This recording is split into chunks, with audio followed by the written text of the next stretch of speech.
Seja bem-vindos ao canal Contos Reais Catal. Sejam bem-vindos ao canal Contos Reais Catal. Aqui você encontra contos, poesias e espiritualidade. Não se esqueça de se inscrever, curtir e compartilhar. O Portal Místico.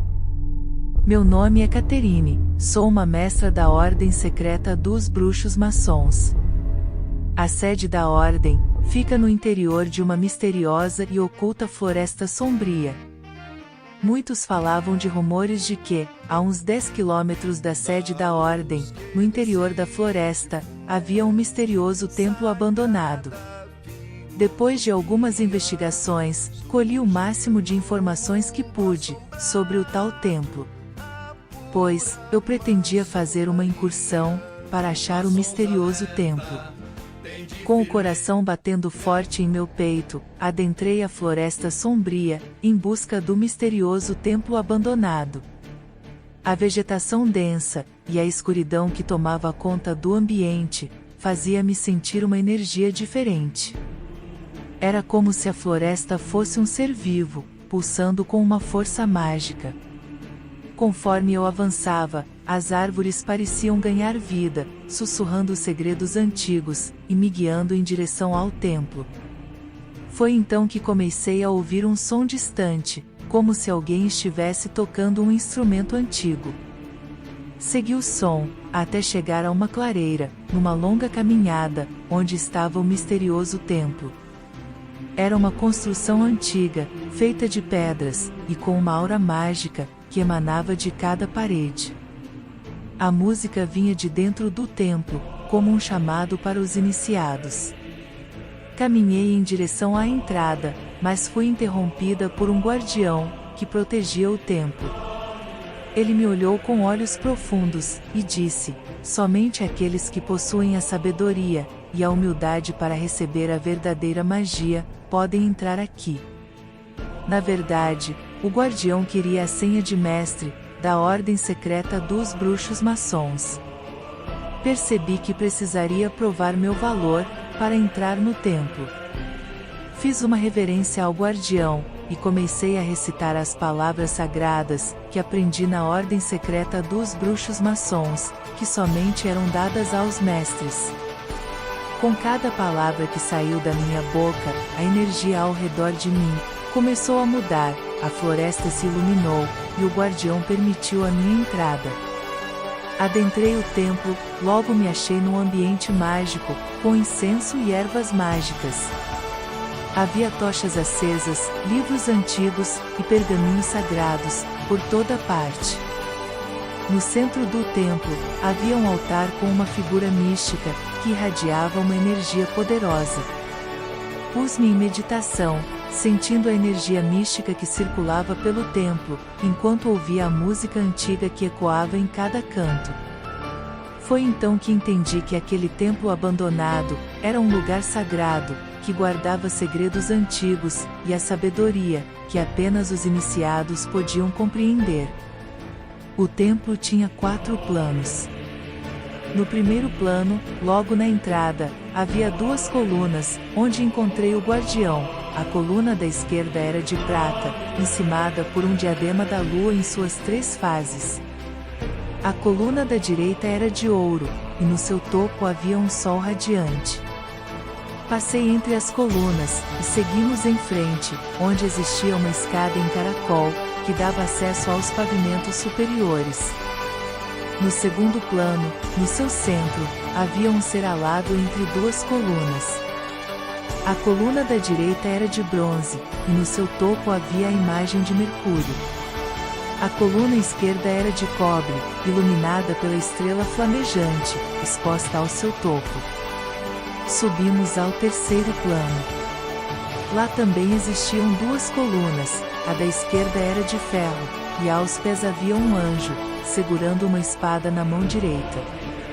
A coluna da direita era de estanho, e aos seus pés, havia um anjo da guarda, e mestre espiritual.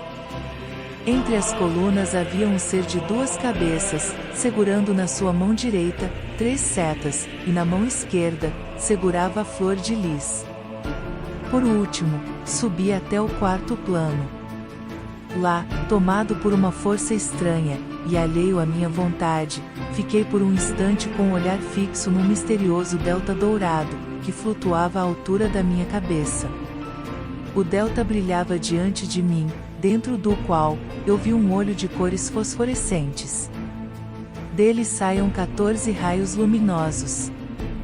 Tive a impressão, que aquele olho tinha o poder de tudo ver.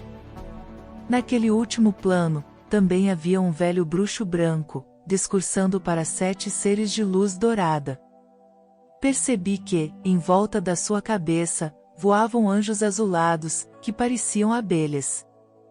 Fui conduzida em direção a um portal, chamado de o Portal Místico. Para passar pelo Portal Místico, era necessário possuir a senha mestre da Ordem. Somente quem possuísse a senha, poderia ter acesso ao portal que separa os discípulos dos mestres, do mundo físico dos mundos espirituais. Agora a alegoria, o Portal Místico, é o vinho sagrado que concede visões místicas e revelações, em estado de êxtase, sobre a terra de verão. Perto do portal, numa antecâmara, parei e pus a praticar uma meditação. O ambiente que antecedia a câmara do portal, era um espaço aconchegante. A antessala era forrada por tapete felpudo, e existiam muitas almofadas. Sentei-me em posição de yoga, e comecei a meditar. Senti emanar do centro do meu peito, um raio cor-de-rosa. Naquele instante, emiti o som sagrado do encanto, contido atrás do delta, que eu carregava pendurado no pescoço. Depois foi emanado da minha garganta, um raio de luz azul, que tinha o poder de iluminar a mente dos que estavam ao seu redor. O mantra deste encanto, evoca o homem celeste. O homem bom e puro, se converte num Deus. O encanto sagrado possui 7 potências, com a possibilidade de 7 diferentes aplicações numa gama de planos de pensamento que, uma vez, produzido por um iniciado da luz, resulta numa corrente protetora, benéfica, segundo a ocasião requeira, que atinge, não somente aquele que a produziu, mas todos os que estão em volta. Este mistério semi-revelado. Semi-revelado porque não está aqui a fórmula completa, mas apenas uma parte que, mesmo assim, tem grande efeito. Este encanto precisa ser tomado com cautela, pois o encanto sagrado, na boca de um mago da sombra, ou mesmo pronunciado por uma pessoa que, mesmo inocentemente, esteja vibrando pensamentos negativos, ou num estado colérico, produziria resultados negativos para si e para os outros ou, no primeiro caso, serviria ao uso da magia negra. Com o coração cheio de amor, e a mente iluminada, caminhei em direção ao portal místico. Adentrei ao portal. À minha frente, vi luz azul, como um grande chumaço de algodão. Ao passar pelo portal, entrei num túnel de luz branca, e no seu fim, atrás de 2 colunas, eu vi uma caixa dourada, que me lembrou a Arca da Aliança, flutuando sob um pavimento mosaico, com seus ladrilhos alternadamente brancos e pretos, de iguais dimensões e limitado por orla dentada. Da Arca Dourada, emanava uma eterna chama violeta. Olhando através das 2 colunas, podia-se ver a esplendorosa visão do firmamento azul. Também pude vislumbrar um minúsculo ponto brilhando, quase por despercebido, entre milhares de estrelas no firmamento. Pela primeira vez, eu tive a sensação de poder ver a glória do grande arquiteto do universo, em todo o seu esplendor. À medida que eu me concentrava, tudo à frente ia se aproximando, e pude ver o Sol, a Terra, e os demais planetas do nosso sistema solar. Os planetas se movimentavam muito rápido. O Sol também girava em torno de si. A Terra parecia mais brilhosa, em relação aos outros planetas. Uma voz sussurrou em meu ouvido. Preste atenção na rapidez dos planetas. Assim são as vidas que existem neles. Tudo passa muito rápido, tudo é uma questão de frequência. A percepção do tempo aqui é completamente diferente do lugar de onde você vem. Um ano nosso equivale, aproximadamente, a um período de uma raça-mãe terrestre. Se você retornasse agora à Terra, mal reconheceria o planeta. Observe como ele brilha, e como o Sol emite um pulso mais fraco. Agora, olhe para o planeta perto do Sol. Em algum momento, ele será sua casa, e o Sol não será mais o mesmo. Ele ficará tão pequeno que parecerá com a Lua, e de fato será. Essa é a lei oculta. Fiquei contemplando as estrelas do céu, por um tempo. Fiquei fascinada com aquela visão das maravilhas do grande Criador, na ordem do cosmos, indescritivelmente maravilhosa, e ao mesmo tempo, perplexa com as informações que acabara de receber. As faiscantes cadeias de ideias dançavam em minha mente, fazendo-me vislumbrar sobre as possibilidades do destino humano. Quem seria capaz de decifrar os segredos da grande apoteose, elaborados pela maior glória do grande arquiteto do universo, a respeito do nosso destino? Tudo ainda é incompreensível, para mim.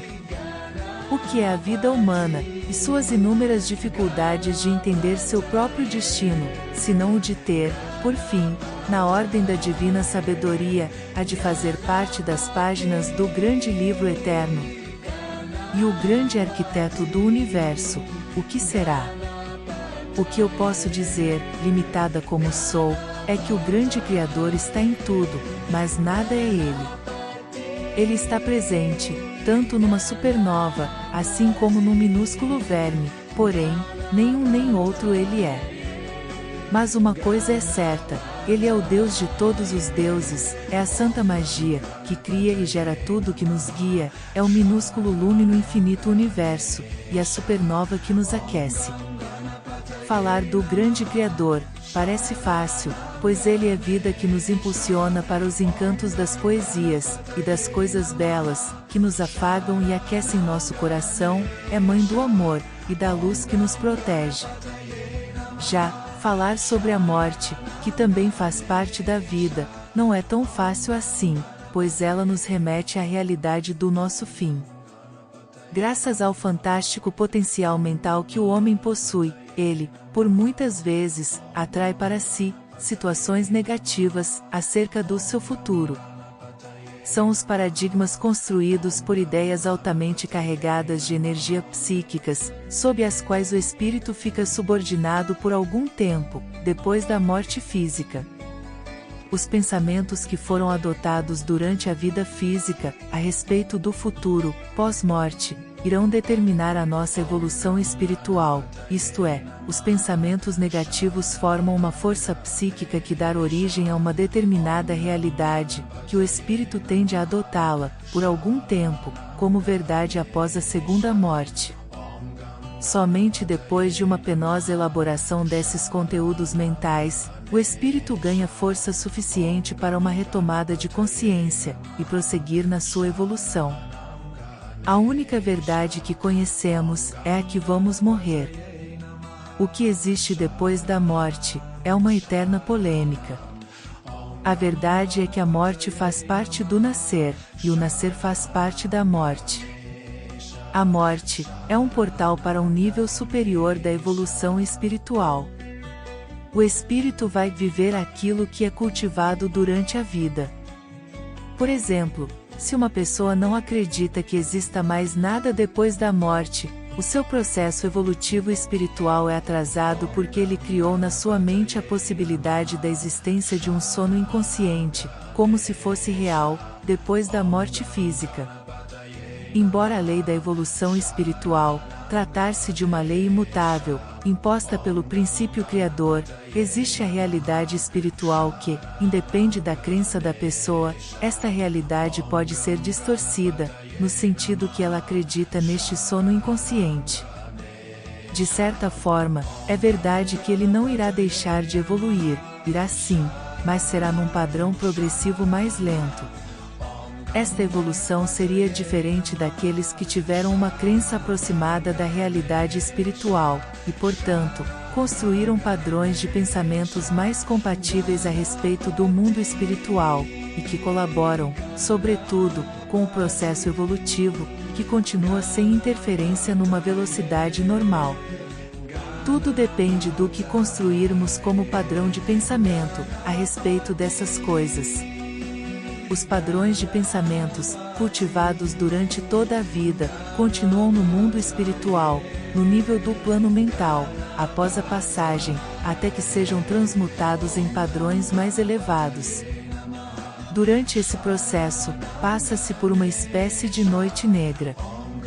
Esta noite negra refere-se ao período em que os velhos padrões de pensamentos inadequados são substituídos por formas de pensamentos mais coerentes com o mundo espiritual, restaurando, assim, a pureza da alma, necessária nos reinos espirituais.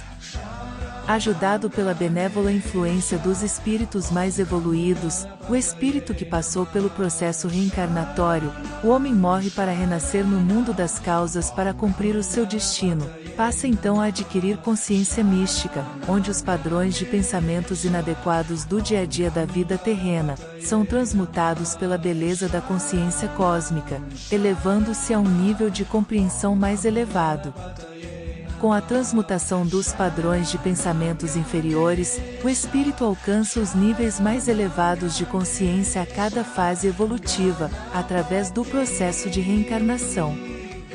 É por meio do processo de reencarnação que temos novas oportunidades para pormos em prática aquilo que foram transmutados, a fim de serem superados para alcançarmos novos níveis mais elevados de consciência. Esta lei se repete, até que alcancemos a grande luz, ou seja, a integração com a mente cósmica que é a origem de tudo, ou do nada. Isto é muito importante para a humanidade, como um todo, pois a conscientização desses mecanismos evolutivos, possibilitaria o acelerar do processo evolutivo, por meio do sincronismo de pensamentos positivos. Assim como ninguém é de ninguém, as coisas também assim são. Tudo no plano terreno pertence ao planeta Terra, nada da Terra será aproveitado por nós depois da passagem. A matéria terrena é apenas para nós usufruirmos a bem da nossa evolução. Assim é a lei do universo. De repente, a música parou, e eu abri meus olhos. Percebi que havia aprendido muito naquele lugar, e que era hora de partir. Levantei-me, agradeci ao templo sagrado, e ao guardião, por me permitir entrar, e deixei o misterioso portal místico, pronto para continuar minha jornada na ordem secreta dos bruxos maçons.